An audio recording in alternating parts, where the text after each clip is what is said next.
Alright guys, so as y'all know on this channel, I'm here to be transparent with you all. I'm here to really give y'all the real, you know what I'm saying, and help you all get to where you're trying to go in life. But you can't do that without somebody being open and authentic and wanting to share their tips and things like that. So today I'm just going to be talking about how I ended up going from making $28,000 to over 100K. But before I do that, I have to find my first offer letter to show y'all so y'all can have proof, because I don't want y'all to be like this man capping.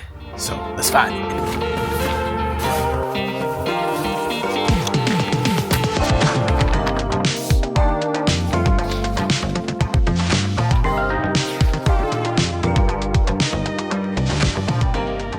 Told y'all I was gonna be transparent with y'all. Everybody have to start somewhere in their life, and everybody have to have a starting point to then get to a point to where they really want to be. You know, I was fortunate enough to have some of these experiences to help me get to where I am now. I don't want any of you all to think that just because you're not where you need to be financially now don't mean that you're never going to be there. Just because you're not making what you want to make now don't mean that you'll never get to the number that you want to make. You got to keep grinding, you got to keep pushing yourself, and you got to keep putting yourself out there. I graduated from the University of South Carolina, right? Graduated with a business degree, hospitality management, and I wanted to go into hotels, right? I wanted to be either like a resort manager or a hotel manager. That's what they taught us in school, you know what I'm saying? That's what they taught us in hospitality school, HRTM. If y'all any hospitality HRTM majors out there, shout out to y'all know. Once I graduated from the University of South Carolina, I graduated in December of 2014. I then went on an internship with Walt Disney World, the college program. So in 2014, December, I graduated. January 2015, I was in Orlando doing a Disney college program at All Star Resort, floating around in housekeeping, right? So I stayed there throughout the duration of the program, which was 6 months, and it was an internship. At the time, I had a girlfriend which was back in South Carolina, and I was like, you know something, I'm probably not going to stay here in Orlando. I'm pretty sure she don't want to move to Orlando or anything like that. I'm gonna just move back to South Carolina after my internship is over. So that's what I did. I moved back to Columbia, South Carolina after my internship was over, after those 6 months. And then I ended up getting my first job, professional job, at a hotel, which was at the DoubleTree by Hilton. I worked front desk, probably making $7 something an hour. And everybody at front desk was cool and things like that, but I felt like they felt that I was going to move up quickly. You know, I was given tasks and things like that. Eventually, the front office manager told me to help out with inspecting rooms and housekeeping, because I worked in housekeeping during my internship several times, most of the time. So I was helping out there and front desk. And then eventually I got to a point to where I was like, you know something? I got the experience, I got the degree. Let me try to apply to something else, right? So I ended up applying to a role at the Embassy Suites, which was up the street from me. And that role was essentially a inspector role. So interview for that role, the executive rooms director was pretty cool, got the job. And then I realized as I was on that job, he was like putting me in position to eventually be like assistant director of rooms and stuff like that. And what happened was I was helping out with housekeeping and inspecting rooms and things like that, pretty much a supervisor. Every time he went on vacation, he would make me the head of the department. So eventually my role then became like assistant director of rooms. And I stayed there for like 6 months. But I enjoyed working there, but the problem was I was so much younger than everybody that was there. It was harder to get respect, and I didn't let that bring me down. I think I pretty much got the respect that I needed eventually, but it was a challenge, and dealing with those problems at such a young age, staffing, people calling out, people getting sick on the job, hotel stuff, rooms calling you, front desk calling you, you being on duty as a manager on duty and things like that. I wasn't getting paid for that. Like I said, I was making like $8 an hour at the time. So I felt like I was in a position to where I was asked to do way more than what I was getting paid. So I was like, let me go ahead and find somewhere else to go. So I went to the Hampton Inn downtown Columbia. Stayed there for 2 months. Same thing. I was doing the same exact thing, but I stayed there for 2 months because I was like, you know something? I'm done with hotels.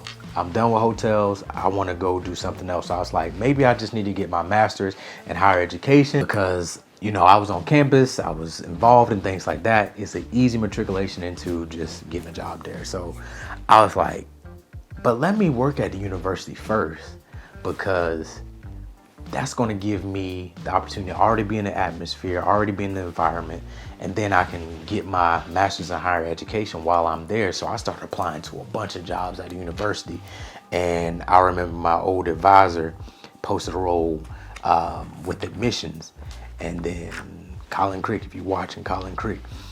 So I was like, yo, I'ma just apply as a admissions counselor.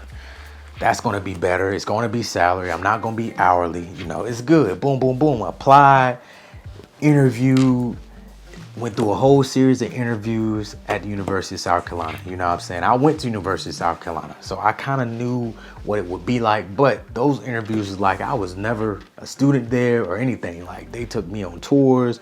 They had me meet with the director of admissions, different people, a panel. It was a whole day of interviewing. So I was like, yo, this is probably gonna be a good opportunity. So I got the offer, as y'all see here, and it was $28,000. And at the time, you know, I was still in a relationship, and at the time I was like, wow, I would want more, but this is opportunity as a stepping stone for me because I'm trying to get into higher education and I need this opportunity and I need to get out of hotels. So that's what I did. I ended up working as a admissions counselor, you can say a recruiter for the University of South Carolina. Stayed there for about 2.5 years. I was then moved to a coordinator role as well for multicultural recruitment. So I enjoyed that. The assistant director of multicultural recruitment ended up leaving. And then I was tasked with running the summer seniors program for the summer and doing all kind of stuff, which was fun. But I still felt like I was underpaid at the time. I think my salary moved up to about $32,000 because I was doing director work. But I knew they wasn't gonna hire me as the assistant director of multicultural recruitment because I didn't have a master's. You need a master's in order to be able to get that role. So then I'm like, now I'm at a standstill because I ain't got my master's yet. I didn't even apply yet. I was still, trying to figure my way out. And around this time, I actually, ended up getting married and divorced less than a year. So I had a lot of stuff going on and I really needed something to shake.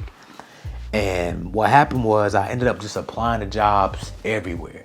I was just trying to get out of Columbia, trying to find a better opportunity. I interviewed with Airbnb, Twitter, Accenture. There was a bunch of companies, NASCAR.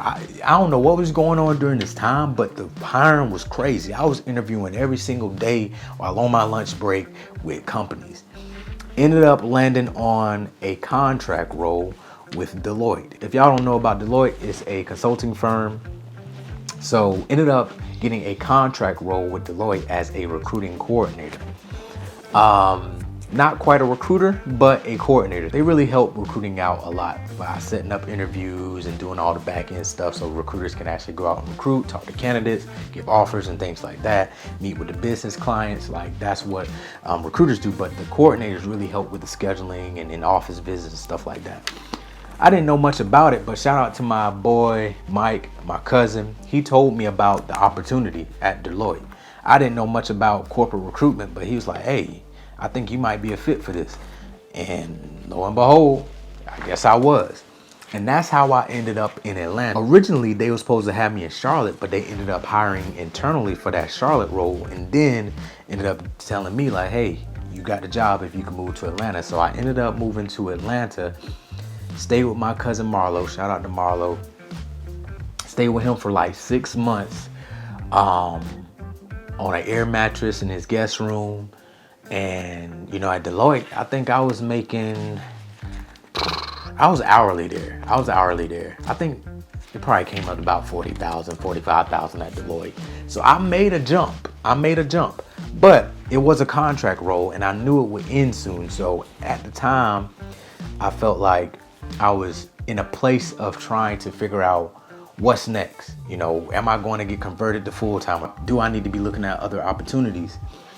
So then one of the girls that worked with me that I'm very cool with to this day, Crystal, she told me about an opportunity at Accenture because one of her classmates, Jordan, ended up, saying, hey, we got this role open at Accenture, think you might be a fit for it. She didn't want to take the role. She wanted to stay at Deloitte. So she told me about it. When she told me about it, I was like, yo, look, I'm interested. You know what I'm saying? I am interested in, moving out. I am interested in switching teams. So she connected me with Jordan. Me and Jordan met, boom, boom, boom.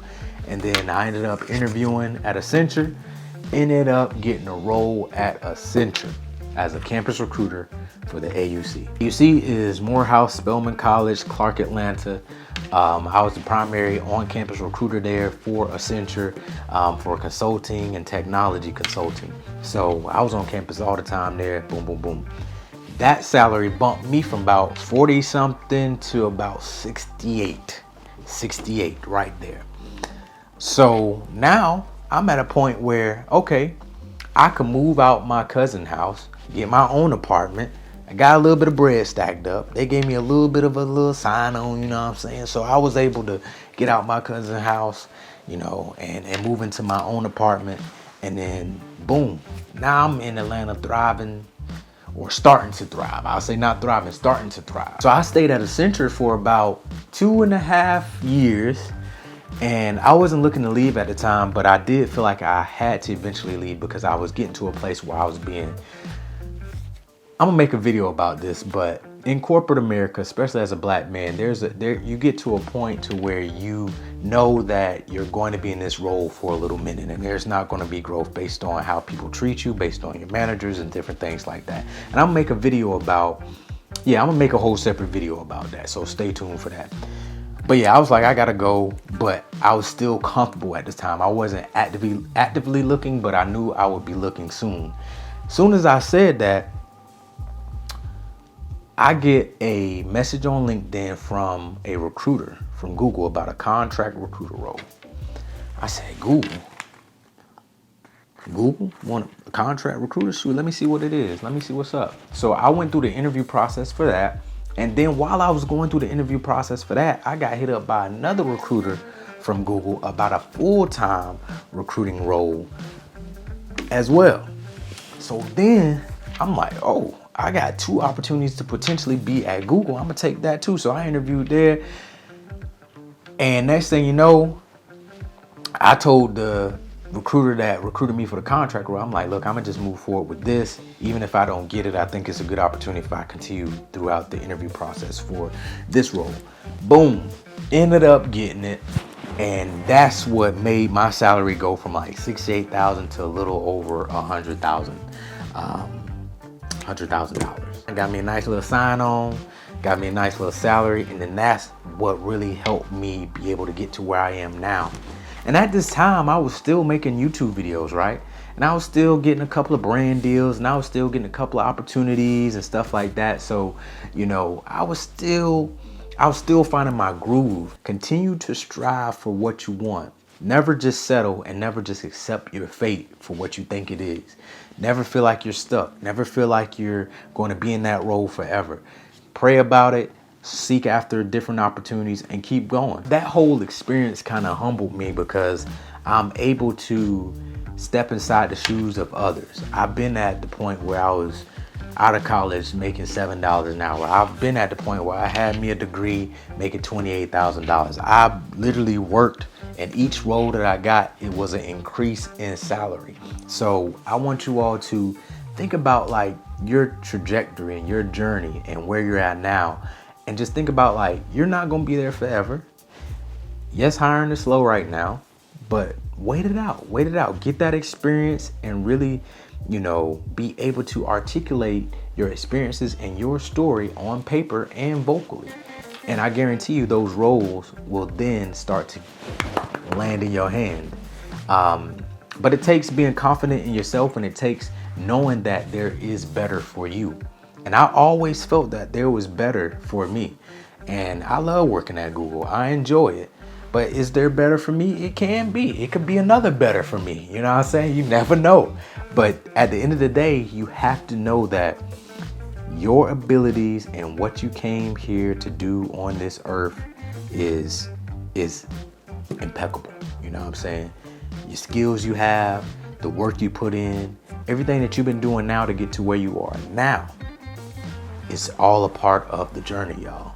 So like I said, this piece of paper, I didn't let this $28,000, get me down and things like that. But I knew at the time that that wasn't going to always be my salary. Like, you got to start somewhere. You got to have somebody that's willing to believe in you and see the potential that you have and see that you're going to make it somehow just based off how you move. I was never the person that was lazy. I was never a person that just sit on my ass. I was always out grinding, trying to get it. So make sure whenever you get your little partner and things like that, make sure they rock with you for the right reasons. But yeah, I just wanted to put this video out there because I know a lot of you all, love my transparency, love my storytelling, and I can go deeper into this story. I gave y'all like the high level overview, but I will make a video about corporate America and being like a black male in corporate America and things that I faced and challenges that I face on a day-to-day basis, and even working at several jobs where, I just knew there was going to be a difference in communication because of how I may be perceived due to who I am and things like that. So I think that would be beneficial for you all. But if y'all want to see that too, make sure you leave it in the comment section. But yeah, keep striving, keep going for your goals, and I'm gonna catch y'all in the next video. Peace.